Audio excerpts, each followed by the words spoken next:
Tyler Perry is not his real name.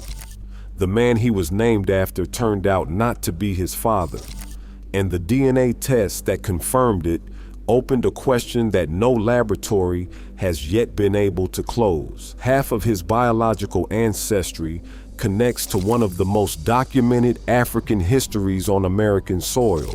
The other half has no name at all. This is the true ancestry of Tyler Perry. Before we dive in, comment where you are watching from and click subscribe. He was born Emmett Perry Jr. on September 13, 1969, in New Orleans, Louisiana. Not Tyler, not the name on the studio gates or the film credits or the Forbes list. Emmett, named after his father, a name given not as a gift, but as a claim.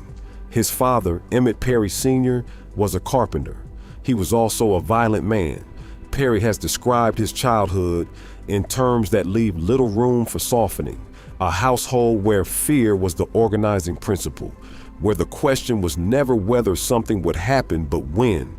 The beatings were not occasional eruptions. They were routine, predictable in their certainty even when their timing was not. A child raised inside that kind of environment learns things that no classroom teaches. How to read a room, how to calculate distance, how to make yourself smaller without disappearing entirely. His mother absorbed what she could. She took him to church every week. That church, and what he saw there, a woman who had every reason to stop smiling, who chose not to, became the first evidence Perry had that something larger than his circumstances might exist. He has said that watching his mother sing in the choir was the moment he decided he wanted to know the God that could do that to a woman living through what she was living through. Faith entered his life not as doctrine, but as survival. It came through her. At 16, Perry filed paperwork to legally change his first name. Emmett became Tyler. The distance he was creating was not symbolic. It was documented, filed, made official in a courthouse in Louisiana. The name Emmett belonged to a man he was trying to stop becoming. Tyler belonged to no one yet. That was the point. The surname he kept. Perry remained.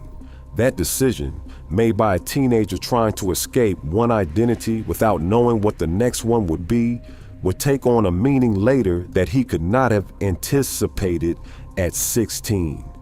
Because the name he was running from was not, as it turned out, entirely his to run from. The man behind it was not his father, and the proof of that was still years away. The violence had a quality that Perry noticed even as a child. It was not evenly distributed. He was not the only child in that household, but the particular force directed at him, the consistency of it, the intensity that seemed to exceed whatever incident had supposedly provoked it, was different from what the others experienced. Children living inside that kind of environment develop a precise awareness of gradations. They notice who gets what, and they spend considerable energy trying to understand why. Perry noticed. He did not have an explanation. He filed it away the way children file things they cannot yet process, as a fact without a frame, something to carry forward into a future where it might eventually make sense. It made sense later. But the explanation did not come from his father. It came from his mother. Before she died, she told him something she had carried for years. It was not a confession offered easily or early. It came the way those things tend to come, at the end, when the cost of continuing to hold it finally exceeded the cost of letting it go. What she told him was this. One of the reasons Emmett Sr. had directed such particular attention at Tyler, with a cruelty that went beyond what could be explained by temperament alone, was because Emmett Sr. had never believed Tyler was biologically his son. That was the frame the child had been missing. It did not erase what had happened. It did not transform the years of violence into something more bearable in retrospect, but it located the source of something that had always felt excessive, even by the standards of a household where excess was routine. The targeting had not been random. It had been pointed, and the point of it, if Emmett Sr.'s suspicion was correct, was that Perry represented something his father could not forgive. a question about his wife that had never been answered to his satisfaction, taken out daily on a boy who had no part in creating it. His mother died in 2009. She took the name of Tyler Perry's biological father with her. What she left behind was the question, and the question by then had nowhere left to go except into the science. The DNA test did not begin with Ancestry. It began with a much simpler question, one that had been sitting in the background of Tyler Perry's life since the night his mother finally said out loud what Emmett Perry Sr. had apparently believed for decades. Perry took a paternity test, the kind that answers a binary question with a clear result, the kind that does not deal in probabilities or population percentages or statistical likelihoods. It either confirms a biological relationship or it does not. It did not. Emmett Perry Sr. was not Tyler Perry's biological father, the man who had given him his name, who had spent 19 years directing a particular and consistent violence at a child he suspected was not his, who had been the central destructive force of Perry's early life, had no biological connection to him at all. The suspicion that had apparently justified everything he had done, according to Emmett Perry Sr., turned out to be correct. Perry has spoken about receiving that result. What he has described is not what most people might expect. He said he was relieved, not shattered, not sent into crisis. Relieved. The reason he gave for that relief is worth examining carefully because it says something about the relationship between biology and meaning that the science itself cannot settle. He was relieved, he said, because his image of what a father was could not accommodate what that man had done. A father was not someone capable of that. If Emmett Perry Sr. was not his biological father, then the category remained intact. The man had failed as something he never actually was. That distinction mattered to Perry in a way that was clearly not simple and clearly not resolved by the test result alone. But relief is not resolution. The paternity test result, in answering one question, created the conditions for another that is considerably harder to close. If not Emmett Sr., then who? That question does not have a laboratory answer. Perry's mother had the answer. She chose, for reasons she never fully explained, to keep it. She died in 2009, and the paternal half of Tyler Perry's biological ancestry has had no name since. There is a boundary that every African American family tree eventually reaches.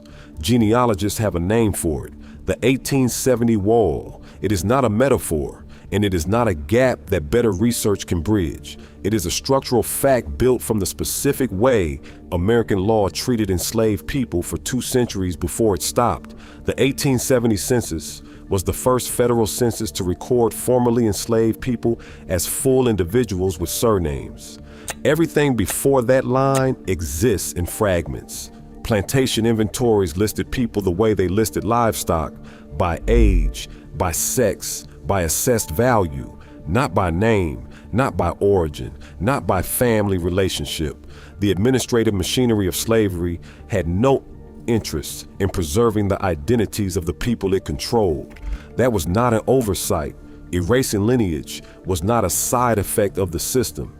It was one of its functions. Families separated at auction stayed separated. Children sold away from mothers had no legal mechanism to find their way back.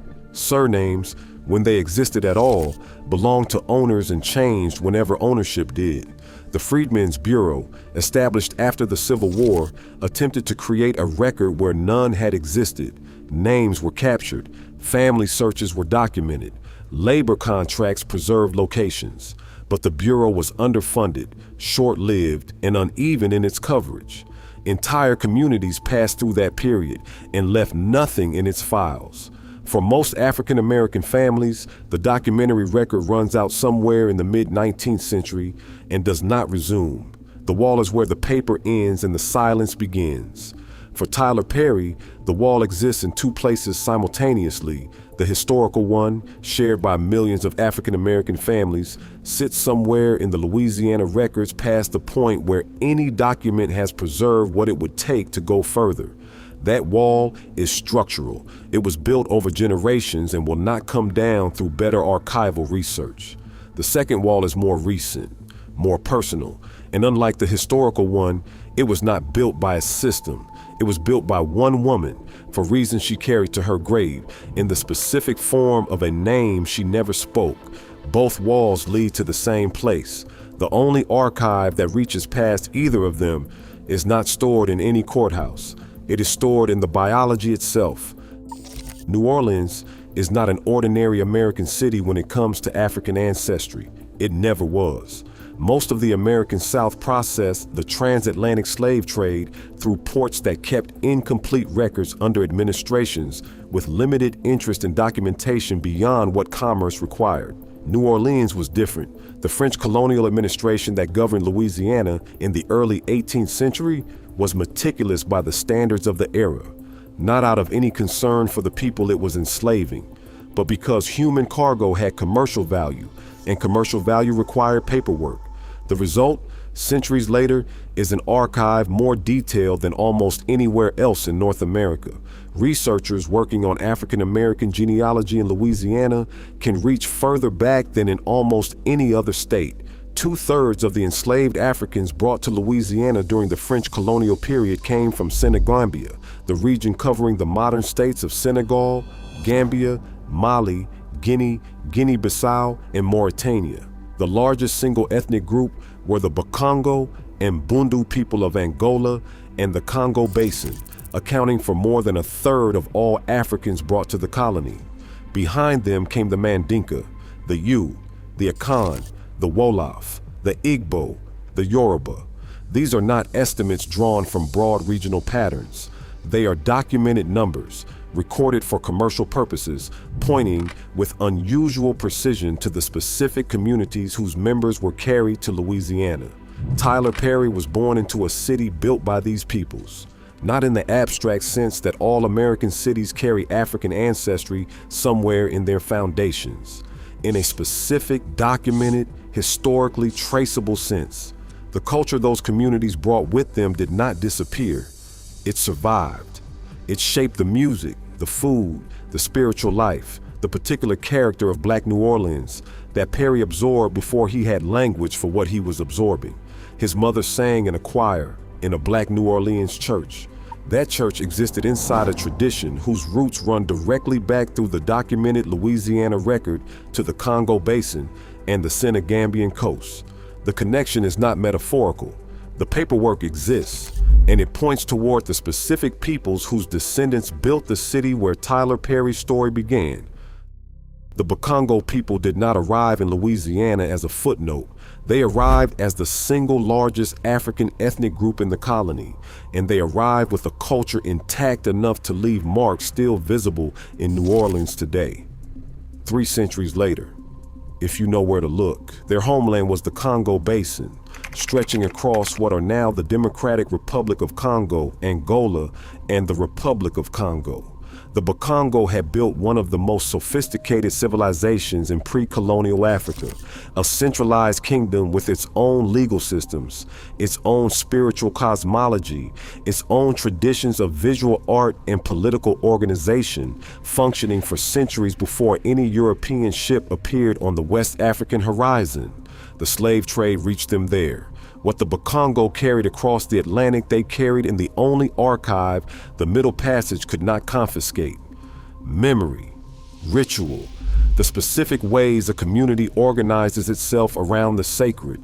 In New Orleans, that inheritance found a location, Congo Square, where enslaved people were permitted to gather on Sundays, became the one place in North America where African cultural memory was kept publicly alive. The ring shout traditions the Bakongo brought with them entered that square and did not leave. They transformed over generations into the foundation of jazz. The most influential musical tradition the modern world has produced has its documented roots in a square in New Orleans.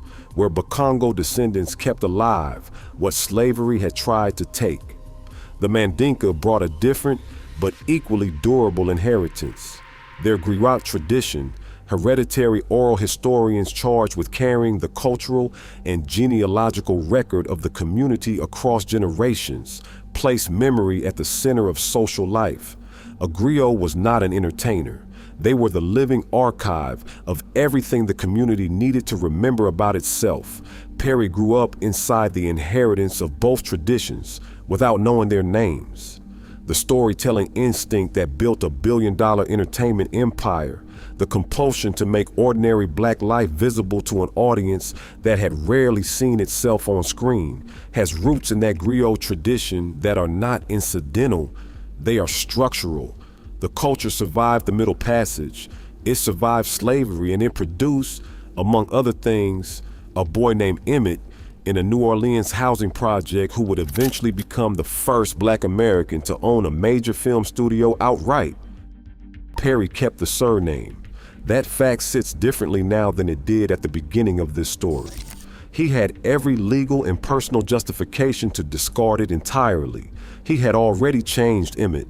The courthouse that processed one name change would have processed another. A man building a new identity from the wreckage of a childhood like his could have walked away from Perry as completely as he walked away from Emmett, and no one who understood his history would have questioned it. He did not. And the reason he has given is not complicated, even if what it required of him was. Perry forgave his father, not in the private, unspoken way that people sometimes mean when they use that word as shorthand for having stopped thinking about someone. Actively, practically. He provides financially for Emmett Sr. to this day. The man lives in Louisiana, supported by the son he beat for 19 years. Perry sends that support without maintaining a personal relationship. The forgiveness was extended. The closeness was not. The DNA result did not simplify that arrangement. Emmett Sr. had spent decades directing violence at a child he believed was not his. The paternity test confirmed he was right. The suspicion that had apparently justified, in Emmett Sr.'s own accounting, everything he had done was not a delusion. It was accurate. That does not rehabilitate anything. A man's suspicion about paternity does not license 19 years of violence against a child who had no part in creating whatever existed between his parents. The child carried none of the responsibility. He carried all of the consequences, but it reframed something. The targeting was not random cruelty looking for an outlet. It was pointed, directed at a specific child for a specific reason that nobody spoke out loud until it was almost too late for the information to mean anything. Perry's mother held that information through everything, through the beatings, through his adolescence, through his years of homelessness. She held it until the end, releasing the shape of it without the name inside it. She gave him the frame. She kept the picture, and the picture has had no name since the day she died. The studio Perry built in Atlanta sits on 330 acres of land that was once a military base. He purchased it in 2015 and converted it into something that had not previously existed, a major film and television production facility owned entirely by a Black American. He named its 12 sound stages after accomplished Black Americans: Cicely Tyson, Oprah Winfrey, Diahann Carroll, names that carried weight, chosen deliberately, placed on buildings that would outlast the choosing. That act of naming was not incidental. It was a man who had spent his childhood without a stable identity, without a reliable father, without a name he could keep, building something permanent and putting the right names on it. The names he chose were not his family's names. They were his community's names. The distinction matters. The ancestry behind that act runs through New Orleans, through the documented record of the French colonial archive, through the Bakongo descendants who kept their culture alive in Congo Square, through the griot tradition that understood memory itself as the only archive that cannot be taken. Perry did not grow up knowing those names, but the inheritance moved through him the way inheritance does, not through conscious transmission, but through the accumulated texture of a place, a people, and a mother who sang in a choir, because it was the one thing that made the weight of her life briefly bearable. The maternal half of Tyler Perry's ancestry is grounded in one of the most specifically documented African histories on American soil: the Bakongo, the Mandinka, the Yoruba, the Igbo, the Akan. They are in the Louisiana record. They are in the music of the city where he was born. They are in the man. The paternal half has no such record. The biology exists. Perry carries it, but the specific person behind it left no trail that connects to Tyler Perry in any document that has surfaced. He was born Emmett. He became Tyler. He built an empire and filled it with names that mattered. The one name that would complete his own origin story is the one he does not have. Everything else is documented. Everything else is real. Everything else is his. The ancestry that built Tyler Perry is not entirely unknown. New Orleans kept the record. The Bakongo kept the culture alive in a square in the middle of a city that was not supposed to let them. The Mandinka kept the stories when no document would. What survived the Middle Passage, slavery, and one violent household in Louisiana eventually built something that will outlast all three. The paternal line remains unnamed, one half documented, one half silenced, both of them his.